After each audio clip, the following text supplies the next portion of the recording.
Hello, everyone. Welcome to the Horror Room. I'm Travis Bruce, and today we're doing another Women of Horror Spotlight. Today I have with us, she's an author, and she has a new book out right now. It's called Midnight Mother, Through Unveiling Nightmares. I have with us Desiree Horton. Desiree, welcome to the Horror Room. Thank you for having me. It's a pleasure. It's a pleasure. Now tell us a little bit about A Midnight Mother. That's hard. It's hard to describe your book. It would be about a young adult named Lita who is estranged from her mother and gets a phone call from her also estranged brother that her mother has passed away and has to go back home to the place where they grew up to sort of deal with the fallout of the death of her mother. Oh, thank you. And the house itself has some issues. You're not sure if it's possession or if it's sort of in everybody's heads.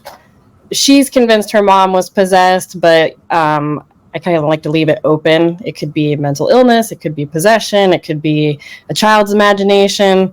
And then she dives deeper and deeper into the family history, which actually involves a mine that's close to their house. So I used elements of towns that surround me that actually have mines close to them that we got to visit, just as like an inspiration for the history of those areas. It was a lot of fun.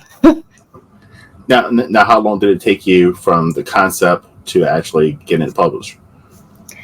I think it took me 4 to 6 months to write, and I edit as I go, so I send out sections at a time because I'm really impatient. And then I submitted to just a handful of small presses, and it was actually pretty quick. I was surprised how quick Unveiling Nightmares picked it up. I was very excited, but not long, probably 6 months. And they're amazing over at Unveiling Nightmare. Crystal's great. Yes, she's my favorite. So, I mean, right now, I ask a lot of indie authors this. I mean, right now, it's probably is at its easiest for new authors to get their books out there, whether it be through a small press or even self-publishing. But what are some struggles that you've ran into that like most new authors don't know about? I would say the hardest part is actually getting the courage to finish the process. So you write a story and you share it with your friends and family or whatever, and you're like, this is great. And then the next step is to send your baby away from you and let other people critique it and potentially put it out there for like an anthology or something. And knowing that you're probably going to get rejected and still going to try anyway. Mm-hmm. I feel like that's the hardest part, aside from all the technical aspects of it, editing, formatting, that kind of stuff. I'm still learning about all that, but it's very hard to send your work out. It's very vulnerable, and then open yourself up to people to be like, nah, I don't think that's a good fit, or meaner things and rejection letters. Sometimes people are pretty cross in there. I can imagine, especially if you're a new author, that could definitely break your spirit. Yeah. Not my favorite, but I actually keep track of all my rejections per story in a big list. So mm-hmm. I would, each one, and I've had a few that have had like at least 10. And then when they finally find a home, I get to highlight the whole stack green. And then I'm like, hey, see, eventually it finds a place. It's just you have to keep trying, which is really hard. I can imagine. Yeah, definitely have to be persistent. Now, what got you into horror writing? I love horror. I've loved it since I was a little kid. I took the jump from Goosebumps to Edgar Allan Poe to Stephen King in about 3rd, 4th grade time. Mm-hmm. And then it was the way that my mom and I bonded over X-Files and stupid 80s horror movies, and they were just my life. And so for me, it's a comfort thing. And then about 10 years ago, I tried my first hand at writing, and I wrote a young adult fantasy manuscript, and it was terrible. It was really bad. I couldn't get anyone to finish reading it, and so I thought, oh, obviously this is not for me. It's not what I'm supposed to do. And so for 10 years, I didn't write a thing. And then my husband's like, why are you wasting your time writing that when you're obsessed with horror? You're always yelling at the TV about how they should have done this or that. Why don't you write what you want to read? And I was like, yeah, all right. And so I wrote a short story and submitted it, and it got picked up by an anthology, a charity anthology, but still, you gotta start somewhere. And just kept going. Now, when you were writing Midnight Mother, did you already have an ending in mind, or did you have to work your way to that ending? Originally, the book had nothing to do with its final, I guess, how it finally landed. Originally, I wanted to write a book about auto-cannibalism because I thought that was a scary concept. And it's not really anything to do with the book now. So I definitely did not have the ending in mind. It's a completely different book than when I started. Now, is that normally how you write? Do you work your way to the ending, or do you sometimes have an ending already in mind? For short stories, I think it's easier for me to if I come up with a plan to stick with it. But sorry about that. I have a tendency when I give myself like a rule, or I'm like, hey, Desiree, you're going to do this, I won't do it because I don't like people telling me what to do, including myself. Mm-hmm. So I try to leave it open, and a lot of times a short story I'll be like, oh, it'd be a neat way to end like this, and I can get it there. But the longer stories, they go crazy. They never end the way I think they're going to. I can imagine, because I've heard for so many authors where they say, the characters start coming alive, and the characters actually start guiding you to the ending. So you might have an ending in play, but the characters say, this is the way I want you to go. I would say that is accurate, yeah. Now, what are some of your writing habits? Is there a specific time that you like to write? Do you have to be in a certain room, certain music? What are your writing habits? I'm a bad author. I write anywhere, anytime that I can. So, like, currently I'm sitting in my downstairs with both my dogs being loud. And if I had 5 minutes, I would open up something and try to get a paragraph. Or I'll sit outside with them when they're like, we're throwing the ball for them. Or I'll write something on a little scrap of paper while I'm at work. But I don't have a set spot because there's basically no privacy in the house. I got 2 kids and a husband and dogs and parents. Yeah. And there's no set space. So I kind of try to thrive off the chaos. But if I could have my dream writing area, it would be outside with some headphones on, maybe a beer, just, nice day or something. But I'll take anything I can get at this point. Now, how amazing was it when any of your projects get published? It must be an awesome fucking feeling. You put all that work in, somebody accepts it, and now it's out there for the rest of the world. I get very pumped. The first one that got accepted, I ran out and was all excited. And then I thought it was like, okay, well, don't count too much on one story. It was just one. The second one for me was harder, and that was actually got picked up by Unveiling Nightmares for one of their body horror anthologies. And I think I screamed. I was like reading the email out loud with my friends at a bonfire. And it's kind of been like that ever since. Every time I get an acceptance email, I get very, very excited. And I did cry when I got my acceptance email for my full-length novel, because that was it was a validating moment for me. Like, maybe I can kind of get it. I got a little bit of it right, Someone else is interested besides me. Now, I'm pretty sure you also have a fan base at this point. I don't know how big or small they are, but isn't it incredible to have fans of your work? It's very strange. I'm still working on getting it kind of out there and getting reviews, but it is very surreal to me every time someone comes back and said, oh, I just finished it and I liked it. And I'm like, are you sure? Like, did you read the whole are you sure you liked it? But, I hope I never lose that feeling. I like being surprised that people enjoy my stuff, so I don't ever want to expect it.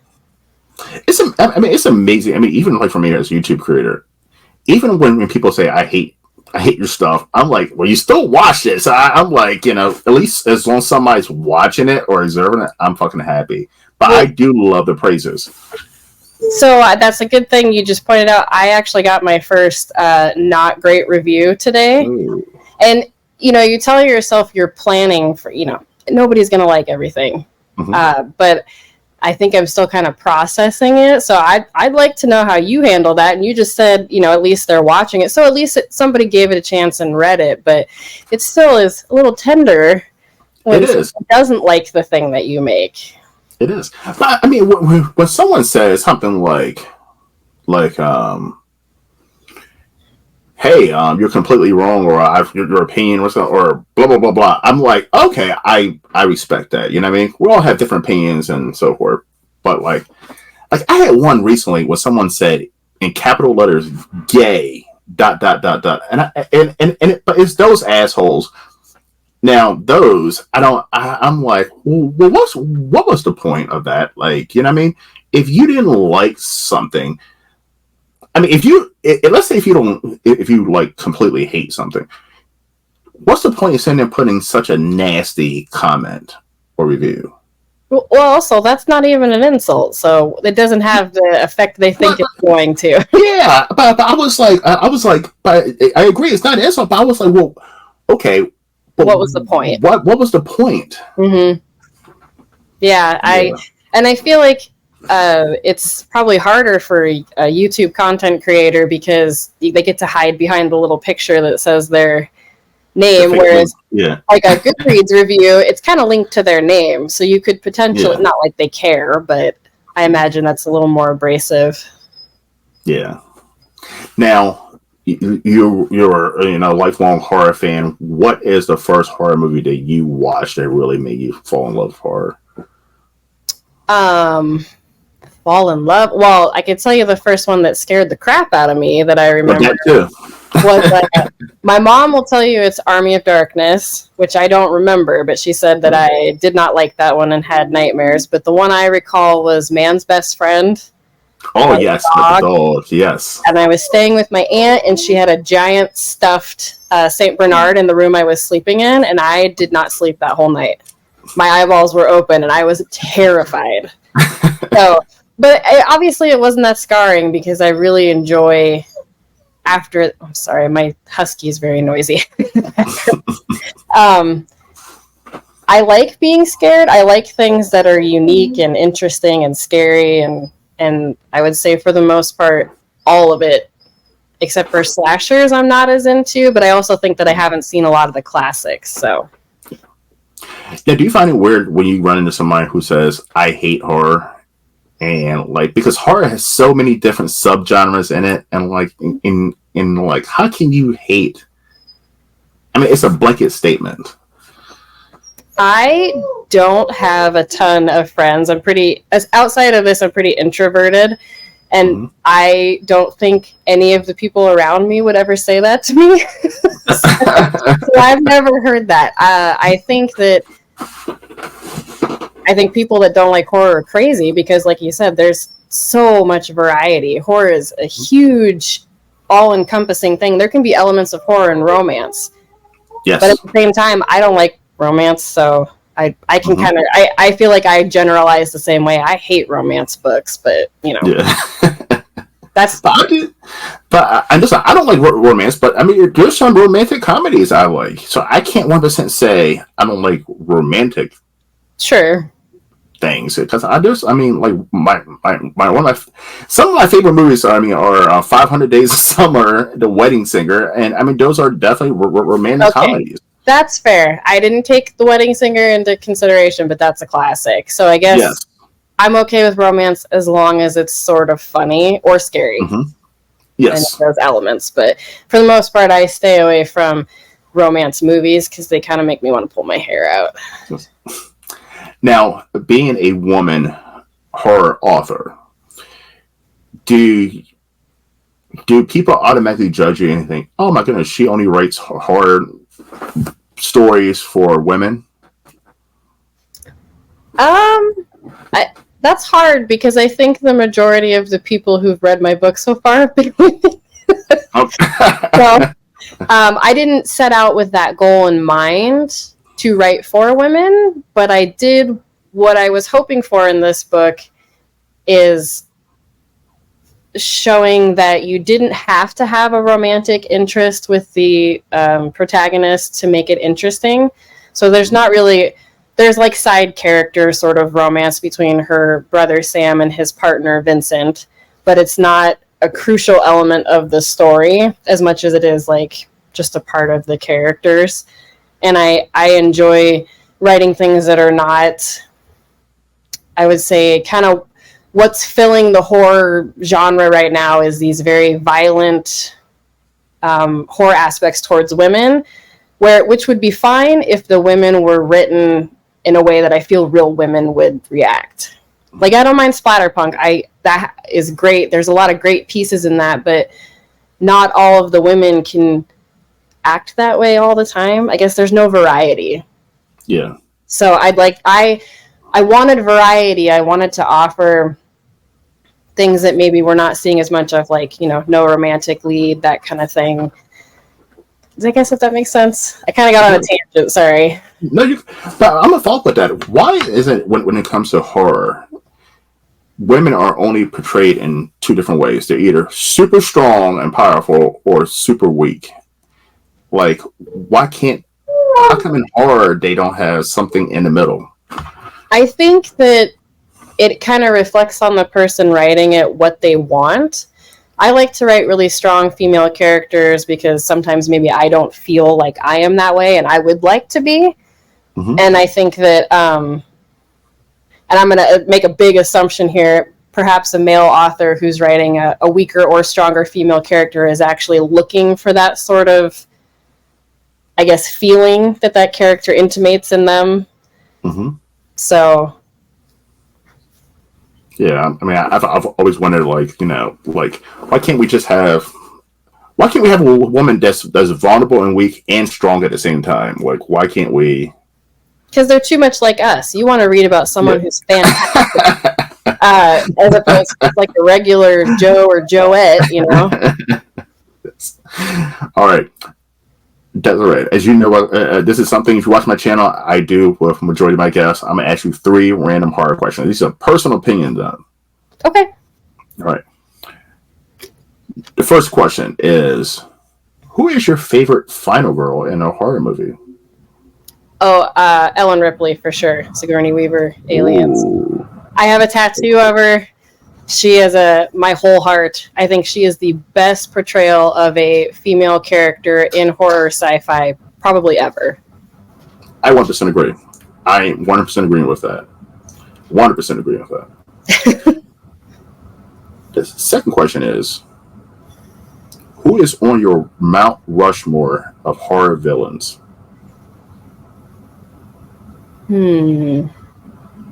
Horror villains.